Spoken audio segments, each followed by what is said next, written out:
Anda kembali bersama kami di Metro. Hari ini pemirsa, setelah tertunda 1 bulan, akhirnya Kementerian Keuangan merilis kinerja APBN bulan Januari dan Februari 2025.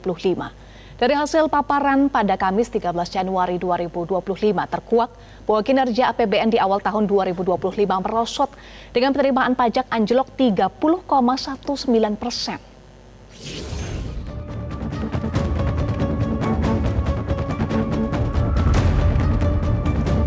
Kinerja keuangan negara di 2 bulan pertama tahun 2025 merosot. Pasalnya, dalam paparan kinerja APBN dalam konferensi pers APBN kita, pendapatan negara periode Januari hingga 28 Februari 2025 tercatat hanya sebesar 316,9 triliun rupiah. Angka ini turun 20,8% dibandingkan periode yang sama tahun 2024 yang kala itu tercatat sebesar 400,36 triliun rupiah. Salah satu faktor terbesar penurunan penerimaan negara yakni seretnya setoran pajak yang tercatat sejak 1 Januari hingga 28 Februari 2025 hanya 187,8 triliun rupiah. Angka ini anjlok 30,19% dibandingkan dengan periode yang sama tahun 2024 di mana kala itu penerimaan pajak mencapai 269,02 triliun rupiah.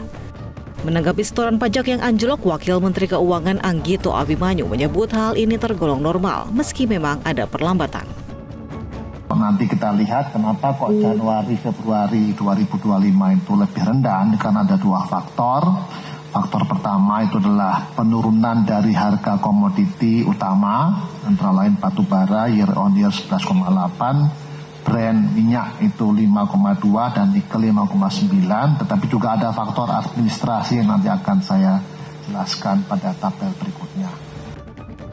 Sementara belanja negara pun tercatat hanya 348,1 triliun rupiah, turun 7% dibanding periode yang sama tahun lalu yang tercatat 374,32 triliun rupiah.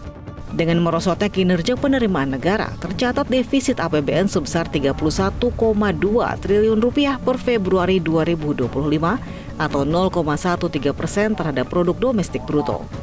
Realisasi ini berbanding terbalik dengan kondisi 1 tahun lalu, di mana APBN justru tercatat surplus 26,04 triliun rupiah atau 0,11% dari PDB.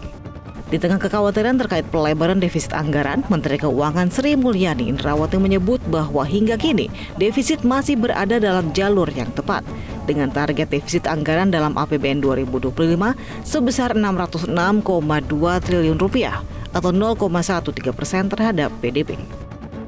Saya ingatkan kembali kolom sebelahnya, APBN didesain dengan defisit 616,2